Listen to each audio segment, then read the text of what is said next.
நல்ல ஃபேமிலி பையன்தான்.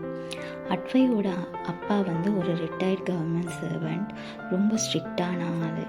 அவனோட ஃபேமிலி பேக்ரவுண்ட் வந்து ஒரு மிடில் கிளாஸ் ஃபேமிலி தான். ஒரு தம்பி ஒரு அண்ணா இருக்காங்க அட்வைக்கு.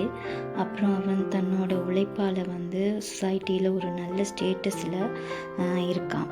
யங் பிஸ்னஸ் மேனாக இருக்கான். இப்படி இருந்த வாழ்க்கையில் ஏன் இப்படி ஒரு நிலைமை? 1.5 இயருக்கு முன்னாடி அட்வை ஹரணி அப்படிங்கிற பொண்ணை காதலிச்சான். பட் ஹரணி அப்பா அட்வை பெரிய ஸ்டேட்டஸில் இருந்தாலும் கூட லவ் மேரேஜ் பிடிக்காதுங்கிறதால அட்வையை ரிஜெக்ட் பண்ணிட்டாரு. அவங்க காதலை ஏற்றுக்கலை. தன் பொண்ணுக்கு அரேஞ்ச் மேரேஜ் தான் பண்ணி வைக்கணும்னு ஒரு எய்மோட அவர் வாழ்ந்துட்டுருக்காரு. ஹரணியோட அப்பா அவங்க காதலை வந்து ஏற்றுக்காததால அட்வையோட அப்பாவும் ரொம்ப ஸ்ட்ரிக்டான டீசெண்டான பர்சனுங்கிறதால அவங்க காதலுக்கு வந்து சம்மதம் சொல்லலை. ஸோ அட்வை ஹரணியை ரிஜிஸ்டர் மேரேஜ் பண்ணிக்கிட்டு அவ கூட ஹாப்பியாக வாழ ஆரம்பிச்சிருவான். இப்படி ஹாப்பியாக வாழ்ந்துட்டு இருந்த டைம் ஹரணி கன்சீவ் ஆகுறா. ஹரணி அண்ட் அட்வை 2 ஃபேமிலியை விட்டும் தனியாக தான் வாழ்ந்துட்டு இருந்தாங்க.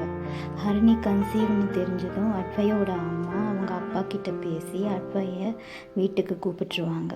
அவங்களும் வீட்டுக்கு வராங்க. அப்புறம் என்ன நடந்துக்கும் அப்படிங்கிறத அடுத்த எபிசோடில் பார்க்கலாம்.